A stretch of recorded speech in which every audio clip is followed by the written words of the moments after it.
हम दुर्खिम के आत्महत्या के सामाजिक सिद्धांत का अध्ययन कर रहे हैं। दुर्खिम के अनुसार आत्महत्या वैयक्तिक कारकों या कारणों की उपज नहीं है। उनके अनुसार आत्महत्या एक वैयक्तिक घटना नहीं अपितु सामाजिक घटना है। उन्होंने आत्महत्या से संबंधित जो सिद्धांत आत्महत्या को वैयक्तिक कारणों की उपज मानते हैं, उन्हें दुर्खिम अस्वीकार करते हैं।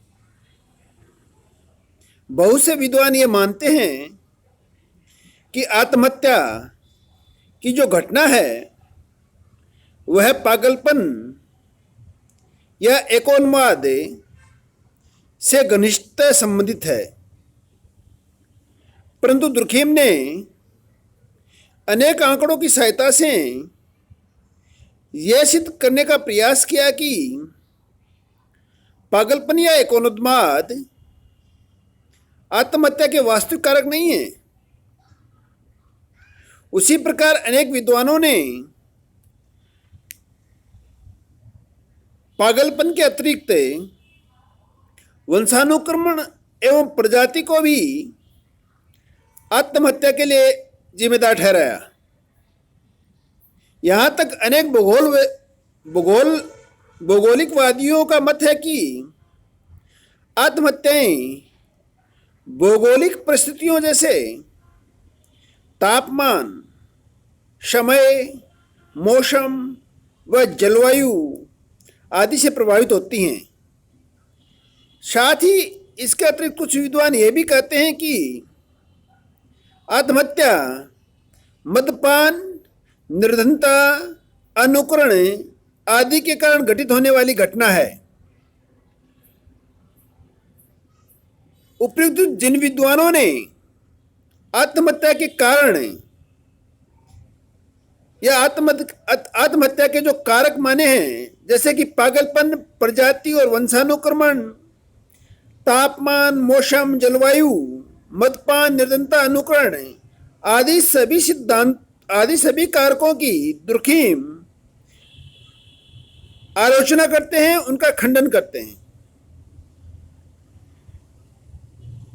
दुर्खिम का कहना है कि ये जो भी कारक हैं वो आत्महत्या की वास्तविक व्याख्या नहीं करते, क्योंकि ये सभी कारक वैयक्तिक हैं, जबकि आत्महत्या मूल रूप से एक सामाजिक घटना है।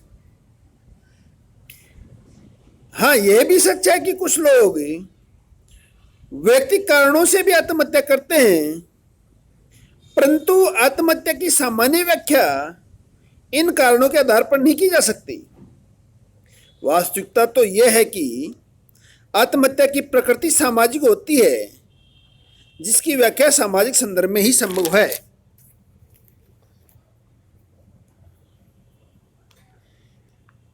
दुर्खिम का मत है कि आत्महत्या की घटना को सामाजिक तत्व या कारक के संदर्भ में ही समझा जा सकता है।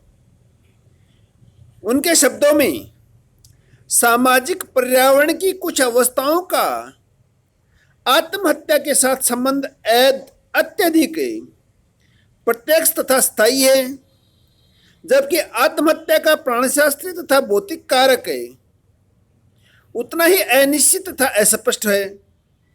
दुर्खिम का कहना है कि सामाजिक या समाजशास्त्रीय कारणों की सहायता से हम आत्महत्या की उन घटनाओं को भी व्याख्या मिलती है जिनको अब तक भौतिक कारणों का प्रभाव बतलाया जाता था।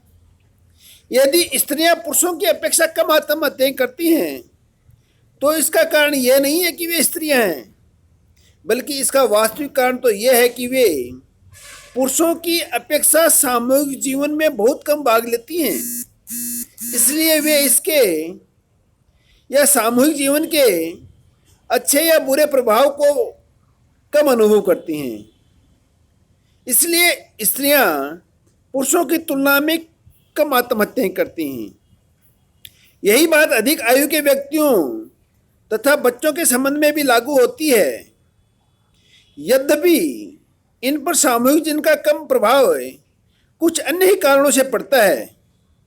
इसी प्रकार यदि जनवरी से जून तक आत्महत्याओं की दर बढ़ती है और उसके बाद घटना शुरू होती है, तो इसका कारण यह है कि सामाजिक क्रियाओं में भी इसी के अनुरूप मौसमी उतार चढ़ाव देखने को मिलता है। इसलिए यह स्वाभाविक ही है कि सामाजिक क्रियाओं के विभिन्न प्रभाव भी ऋतु परिवर्तन के साथ साथ समान लय